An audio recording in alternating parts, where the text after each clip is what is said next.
नमस्कार, जनतंत्र टीवी देख रहे हैं आप। आपके साथ मैं हूं संतोष कंगवार। बुलेटिन की शुरुआत करेंगे। खबर चंडीगढ़ से है, जहां सूबे के मुख्यमंत्री मनोहर लाल खट्टर ने वीडियो कॉन्फ्रेंसिंग के जरिए अधिकारियों के साथ एक बैठक की, जहां इस दौरान सभी सरकारी और निजी अस्पतालों में बेड, मरीजों की संख्या और ऑक्सीजन की मौजूदगी के डेटा को निरंतर पोर्टल पर अपडेट करने के निर्देश दिए।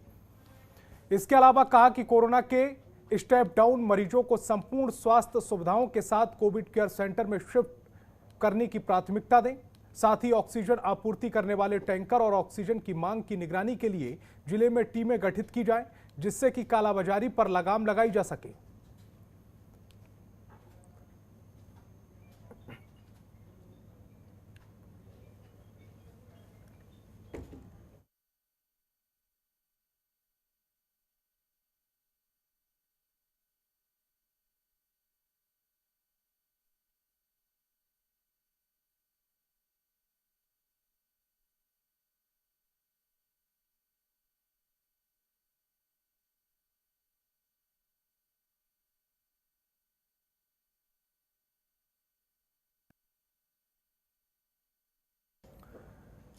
तो वीडियो कॉन्फ्रेंसिंग के जरिए सीएम मनोहर लाल खट्टर ने अधिकारियों के साथ बैठक की और स्वास्थ्य सुविधाओं को लेकर अधिकारियों को दिशा निर्देश दिए हैं। साथ ही निजी और सरकारी अस्पताल को आदेश जारी किया गया है कि वो अपने अस्पतालों की स्थिति को पोर्टल पर अपडेट करते रहें। कितने बेड हैं, कितने ऑक्सीजन सिलेंडर मौजूद हैं और कितने मरीज अस्पतालों में आ रहे हैं, इसकी सारी डिटेल पोर्टल पर अपडेट करते रहें।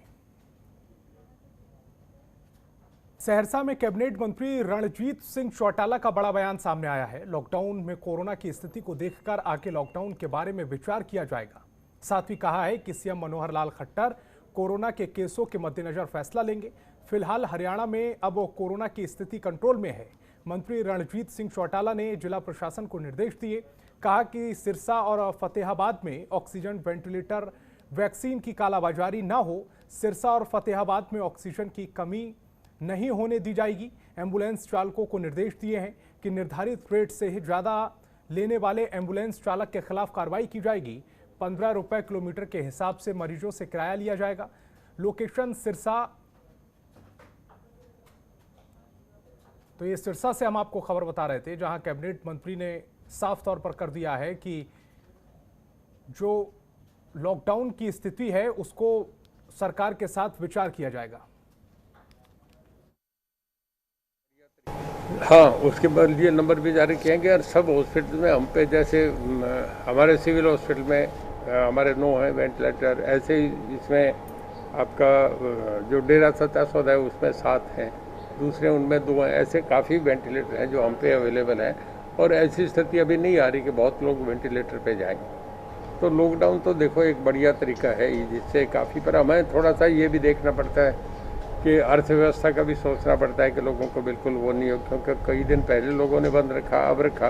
अब हमने जरूरत के समय से कह दिया कि खोलते रहें और लंबा नहीं लगाया।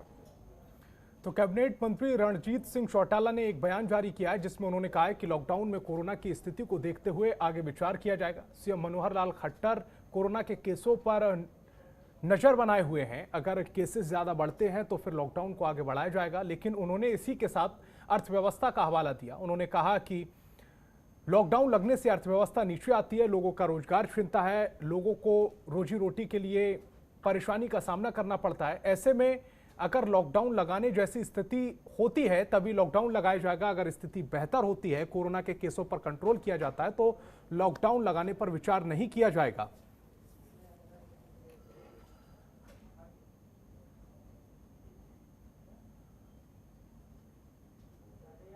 तो रणजीत सिंह चौटाला कैबिनेट मंत्री है, उन्होंने ये बयान दिया है और कहा है कि प्रदेश में कोरोना के केसों पर लगातार सरकार का नियंत्रण होता जा रहा है। सरकार इन केसों पर नजर भी रख रही है और लॉकडाउन की स्थिति आगे पैदा ना हो ऐसी कोशिशें की जा रही हैं। लेकिन अगर केसेस हाथ से बाहर निकलते हैं तो फिर लॉकडाउन लगाया जाएगा। हालांकि कोशिश यही रहेगी कि लॉकडाउन लगाने की नौबत ना आन पड़े।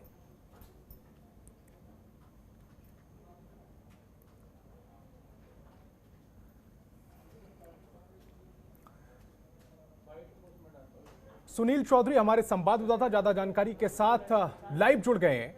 सुनील, जिस तरह से बयान आया है रणजीत सिंह चौटाला का। उन्होंने साफ तौर पर कहा है कि केसेस को कंट्रोल में करने की कोशिशें सरकार कर रही है। हालांकि लॉकडाउन पर सीएम को फैसला लेना है। अगर केस कंट्रोल में आते हैं तो लॉकडाउन लगाने जैसी स्थिति आगे ना हो, इसकी कोशिश की जा रही है।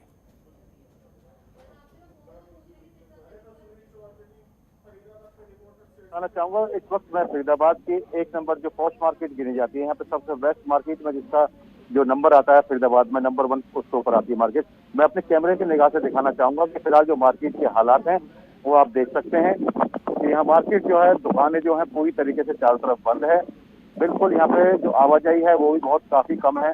हालांकि अभी थोड़ी देर पहले ही यहाँ पर अभी पुलिस की पीसीआर जो है जिप्सी वो यहाँ से गुजरी थी और उन्होंने लोगों को, कईयों को सावधान भी किया है, अवेयर भी किया है इस तरीके से कि लोगों को कोरोना की चेन है जो उसको तोड़ने में मदद मिल सके।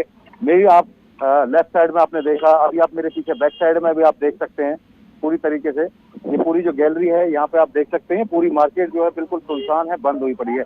अब मैं आपको थोड़ा सा दूसरी तरफ का माहौल दिखाना चाहूंगा। आप देख सकते हैं यहाँ पे अभी भी कुछ जो है युवक युवतियां हैं, कुछ वैसे हैं जो यहाँ के स्थानीय नागरिक हैं, वो अभी भी जो है उनको इस बात का असर नहीं दिखाई दे रहा है कि जो पुलिस और सरकार जो है उनसे लगातार इस बात के बारे में कह रही है कि कोरोना की चेन तोड़ने में उनकी मदद की जाए, जिससे। सुनील, इस तमाम जानकारी के लिए आपका बहुत बहुत शुक्रिया। खबर कैथल से है, जहां पुलिस ने पैदल मार्च निकालकर लोगों को जागरूक किया है। लगातार बढ़ रहे कोरोना संक्रमण को लेकर महिला और पुरुष पुलिसकर्मियों ने यह पैदल मार्च निकाला और लोगों को जागरूक किया है। साथ ही लोगों से कोरोना गाइडलाइन का पालन करने की बात कही है और बेवजह सड़कों पर घूम रहे लोगों को चेतावनी भी दी है। अगर वो इस हरकत से बाज नहीं आते हैं तो उनके खिलाफ कार्रवाई की जाएगी।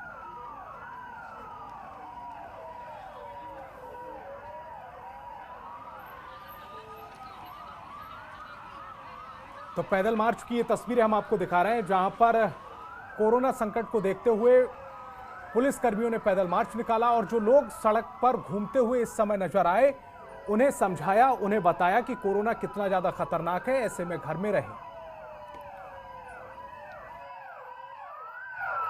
जैसा कि लॉकडाउन चला हुआ है, सरकार द्वारा निर्देश दिए हुए हैं, तो ये जो पैदल मार्च निकाला गया है इसका मकसद एक तो लोगों को जागरूक करना है कि कोरोना वायरस है, आप अपने घर में रहें। पुलिस अपने पैदल चलकर लोगों को समझा रही है, अपनी जान पर खेलकर जो लॉकडाउन है उसका इम्प्लीमेंटेशन करा रही है। साथ ही साथ ये भी एक कड़ा संदेश है कि पुलिस अब सख्ती बरतेगी। आगे अब कोई भी बेफिजूल में घूमता हुआ मिलेगा तो पुलिस उस पर कानूनी कार्रवाई करेगी। यमुनानगर का पुलिस प्रशासन लॉकडाउन को लेकर सख्त नजर आने लगा है। कोरोना के बढ़ते संक्रमण को देखते हुए यमुनानगर जिला प्रशासन ने नई गाइडलाइन जारी की है। वहीं एसपी कमलदीप गोयल, यमुनानगर के विधायक घनश्याम दास अरोड़ा ने शहर का दौरा किया। शहर में चेकिंग की तो कई बेवजह सड़कों पर वाहन चलते नजर आए, जिनको पुलिस ने सख्त हिदायत दी है। वहीं इस पूरे मामले में यमुनानगर के एसपी कमलदीप गोयल, यमुनानगर के विधायक घनश्याम दास अरोड़ा ने बताया कि नई गाइडलाइन के अनुसार अब जरूरी सामान की दुकानें सुबह 9 बजे से दोपहर 2 बजे तक खुली रहेंगी। साथ ही उन्होंने यह भी कहा कि कोरोना के बढ़ते संक्रमण को देखते हुए जारी किए गए कोरोना गाइडलाइन के नियमों का उल्लंघन करने पर कार्रवाई की जाएगी।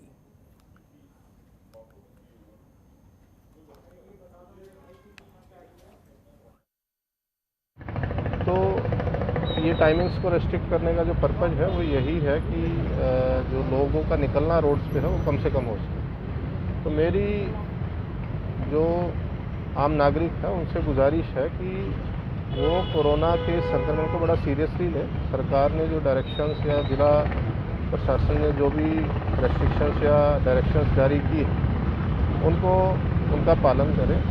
ये सारा हमारा प्रयास आप लोगों को, आपके शहर को, इस देश को, इस राज्य को संक्रमण से बचाने का। तो इसमें कोई ये नहीं कि पुलिस को सख्ती करके किसी को कोई तंग करके कोई मज़ा आ रहा है। ये हम आप लोगों की सुरक्षा के लिए सड़क पे खड़े हैं। नहीं, जो लॉकडाउन के नियम हैं उनकी पालना करवाने के लिए पुलिस प्रशासन मुस्तैदी से काम कर रहा है, ये बड़ी प्रसन्नता का विषय है। और जब तक लोग मन से लॉकडाउन के नियमों का पालन नहीं करते तब तक ये महामारी का खतरा नियंत्रण में आ पाएगा, इस पर प्रश्न चिन्ह लगा रहेगा। इसलिए मैं यमुनानगर के लोगों से ये अपील करता हूँ, प्रार्थना करता हूँ कि वो लॉकडाउन के नियमों का सख्ती से पालन करें और जो मन से किया हुआ काम होता है उसके परिणाम अच्छे होते हैं। कैथल में अज्ञात व्यक्तियों ने 3 मई की रात एक युवक की हत्या करके शव को राहड़ा सड़क के बाकल क्षेत्र में खेतों में डाल दिया, जिसके बाद पुलिस ने शव को कब्जे में लिया और मामले की जांच शुरू कर दी थी। वहीं पुलिस ने इस हत्याकांड का खुलासा कर दिया है। वहीं पुलिस ने कार्रवाई करते हुए 3 आरोपियों को गिरफ्तार कर लिया है। वहीं पुलिस ने आरोपियों के पास से हत्या में इस्तेमाल हुए हथियार भी बरामद कर लिए हैं।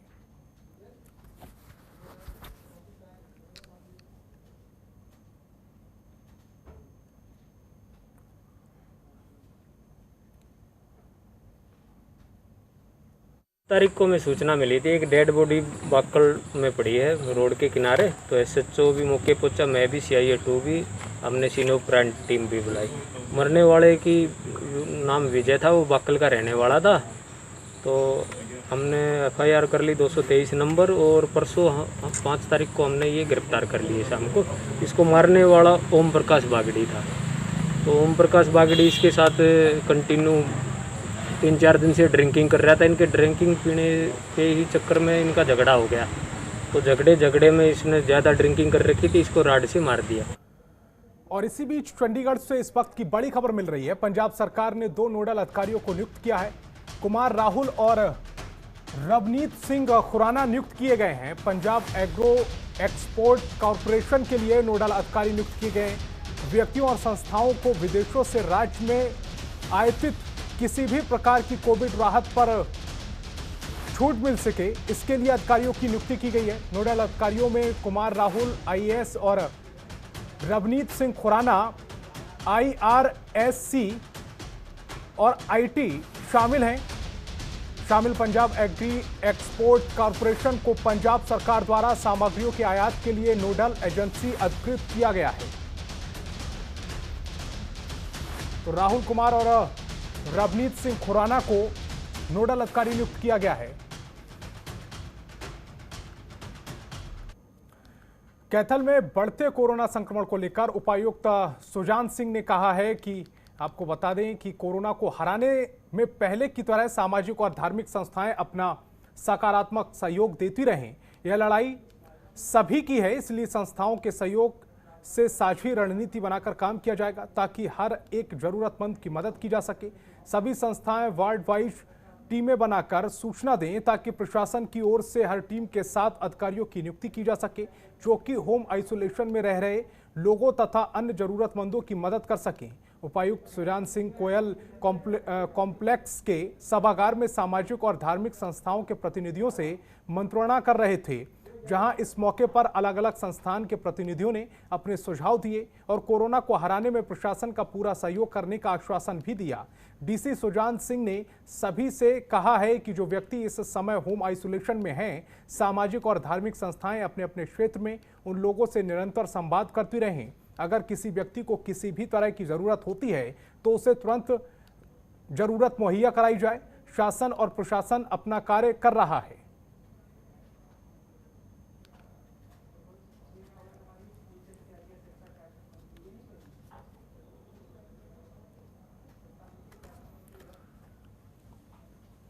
तो आर्थिक और सामाजिक संस्थाओं से मदद करने की अपील की गई है। कोरोना संक्रमण पर उपायुक्त की ओर से अपील की गई है, सामाजिक और धार्मिक संस्थाएं आगे आएं और जो लोग आइसोलेशन में रह रहे हैं उनसे संवाद करते रहें।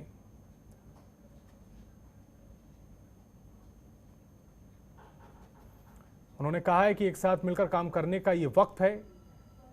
उपायुक्त सुजान सिंह ने सामाजिक और धार्मिक संस्थान से सहायता करने की अपील की है। एक साथ मिलकर काम करने से कोरोना हारेगा, ये उपायुक्त सुजान सिंह ने कहा है।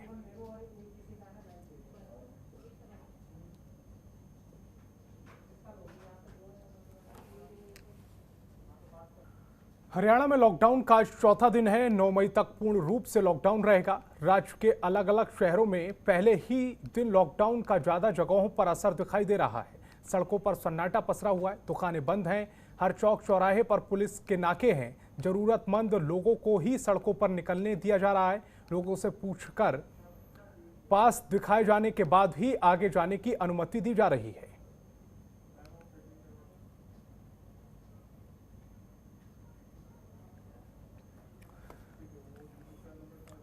सुनील चौधरी फरीदाबाद से इस वक्त हमारे साथ लाइव जुड़ गए हैं। सुनील, किस तरह की स्थिति इस समय नजर आ रही है लॉकडाउन के बाद? देखिए संतोष, मैं बताना चाहूँगा, मैंने इससे पहले थोड़ी देर पहले बताया था कि यहाँ पर स्थिति जो है मार्केट की तमाम दुकानें जो है यहाँ पे बंद की हुई हैं, करवाई हुई है पुलिस के द्वारा, प्रशासन के द्वारा।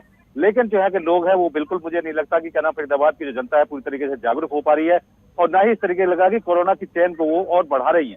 क्योंकि सबसे बड़ी बात है कि इस वक्त जहाँ पे आप खड़े हैं ये मार्केट नंबर 1 है। यहाँ पर वेस्ट जो इलाका है, मार्केट की दुकानें बंद है, लेकिन चहलकदमी आप मेरे आगे पीछे सब कुछ देख सकते हैं कि किस तरीके से लोगों की आवाजाही यहाँ पे लगी हुई है।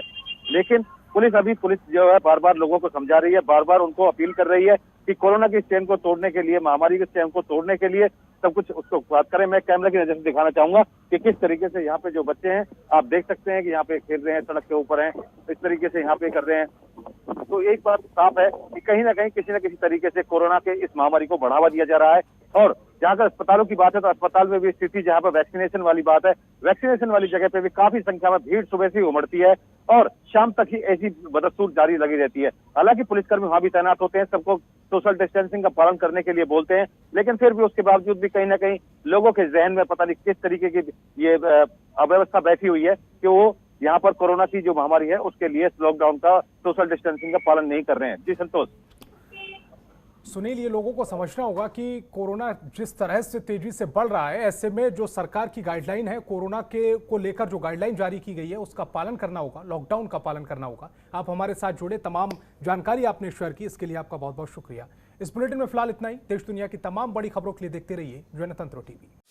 खबरों के निष्पक्ष विश्लेषण के लिए सब्सक्राइब करें Jantantra TV and press the bell icon. Never miss any update.